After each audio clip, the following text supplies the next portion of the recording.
সারা বিশ্বে চা অত্যন্ত জনপ্রিয় একটি পানীয়। প্রেমিক যুগলের খুনসুটি বা বন্ধুদের আড্ডা কিংবা অফিস পাড়ার মিটিং, সবকিছুই যেন অসম্পূর্ণ থেকে যায় এক কাপ চা ছাড়া। প্রত্যেক ঋতুতেই চা প্রেমীদের কাছে চায়ের আছে আলাদা আলাদা আবেদন। চলুন আজ জেনে নেই এই চা সম্পর্কে মজার কিছু তথ্য।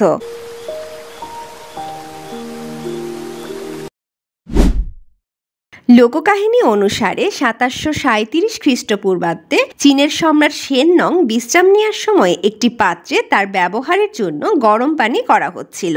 এমন সময় হঠাৎ একটি বন্য পাতা উড়ে এসে পড়ে সেই গরম পানির পাত্রে। পানির রং তৎক্ষণাৎ বাদামি রং ধারণ করে। উষ্ণ ওই পানির প্রতি আকৃষ্ট হন সম্রাট শেননং। কিছুটা পান করে বেশ চনমনে বোধ করেন। এভাবেই আবিষ্কার হয় জনপ্রিয় এই পানীয়র। ইংরেজিতে চায়ের প্রতিশব্দ হলো টি।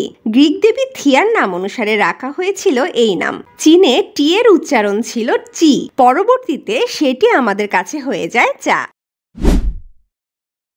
চা হচ্ছে বিশ্বের দ্বিতীয় সবচেয়ে বেশি বিক্রিত বেভারেজ পণ্য। প্রথম অবস্থানে আছে পানি, অর্থাৎ বিশ্বে মানুষ পানির পর যে পানীয়টি সবচেয়ে বেশি পান করে তা হলো চা। মাথাপিছু চা পানে বিশ্বের শীর্ষে রয়েছে তুরস্ক। দেশটির একজন নাগরিক বছরে গড়ে ৪ কেজি চা পান করেন। ইন্টারন্যাশনাল টি কমিটির হিসেব অনুযায়ী একজন তুর্কি বছরে ১,৪০০ কাপেরও বেশি চা পান করেন।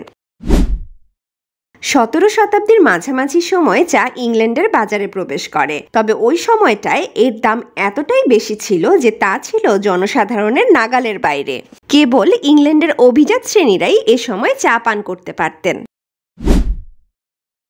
বর্তমানে সারা বিশ্বে প্রতি বছর ৩.৬ বিলিয়ন কাপ চা পান করা হয়, আর মাত্র ১ পাউন্ড চা তৈরিতে প্রয়োজন হয় ২,০০০টি চা পাতার।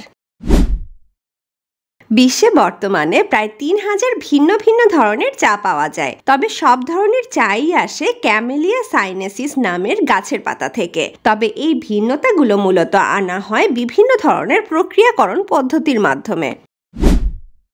দৈনন্দিন দিনের পানীয় হিসেবে চা ব্যবহার হলেও আগে চা ব্যবহৃত হতো ঔষধ হিসেবে। চায়ে রয়েছে প্রচুর পরিমাণ অ্যান্টিঅক্সিডেন্ট এবং ফ্লেভোনাইড, যা হার্ট ডিজিজ এবং ক্যান্সার প্রতিরোধে সাহায্য করে। তাছাড়া চা দাঁতের ক্যাভিটি নিয়ন্ত্রণেও সাহায্য করে। বর্তমানে বিশ্বের ৫২টি দেশে চা উৎপাদিত হয়। বিশ্বের সবচেয়ে প্রাচীন চা গাছটি আছে চীনে, যার বয়স ৩,২০০ বছর। বর্তমানে জনপ্রিয় টি ব্যাগের আবিষ্কার হয়েছিল ১৯০৮ সালে। থমাস সুলিভান নামের এক ব্যক্তি খদ্দেরদের জন্য ছোট ব্যাগে ভরে চায়ের স্যাম্পল তৈরি করেন। তার ধারণা ছিল চা বানানোর সময় ব্যাগটি খালি করা হবে, কিন্তু খদ্দেররা মনে করেন টি ব্যাগটি গরম পানিতে ভিজিয়ে তা থেকে রস বের করে চা বানাতে হবে, আর এভাবেই প্রচলন হয় টি ব্যাগের। বিশ্বের সবচেয়ে দামি টি ব্যাগটি হীরের তৈরি, যা ইংল্যান্ডের বুডলস জুয়েলারিতে তৈরি করা হয়েছিল। এক নিলামে ওই টি ব্যাগটি ৭,০০০ পাউন্ডে বিক্রি হয়। বিশ্বের দামি চাগুলোর মধ্যে আছে এমন এক চা যার গাছে সার হিসেবে ব্যবহার করা হয় পান্ডার মল। চা পাতা সম্পর্কিত বিদ্যার নাম টেসোগ্রাফি। বিশ্বের সর্বোচ্চ চা রফতানিকারক দেশ হলো চীন। ভারত বিশ্বের অন্যতম বৃহত্তম চা উৎপাদক দেশ হলেও এর উৎপাদিত চায়ের ৭০% বেশি চা ভারতেই পান করা হয়। বাংলাদেশে বাণিজ্যিকভাবে চা উৎপাদন শুরু হয় সিলেটের মালিনীছড়ায় ১৮৫৭ সালে। বর্তমানে বাংলাদেশে নিবন্ধিত চা বাগানের সংখ্যা ১৬৭টি। বাংলাদেশে উৎপাদিত চা সংযুক্ত আরব আমিরাত, যুক্তরাষ্ট্র, পাকিস্তান সহ মোট ২৩টি দেশে রফতানি করা হয়। বাংলাদেশের অভ্যন্তরেও রয়েছে চায়ের ব্যাপক চাহিদা, যে চাহিদা পূরণে বর্তমানে চায়ের রফতানি অনেকাংশে কমানো হয়েছে। বাংলাদেশ টি বোর্ড থেকে প্রাপ্ত তথ্য অনুযায়ী ২০২৩-২৪ অর্থ বছরে চা থেকে বাংলাদেশের রফতানি আয় হয় ৩২ কোটি ২০ লাখ টাকা। উপমহাদেশে চায়ের আগমন ঘটে ব্রিটিশদের হাত ধরে।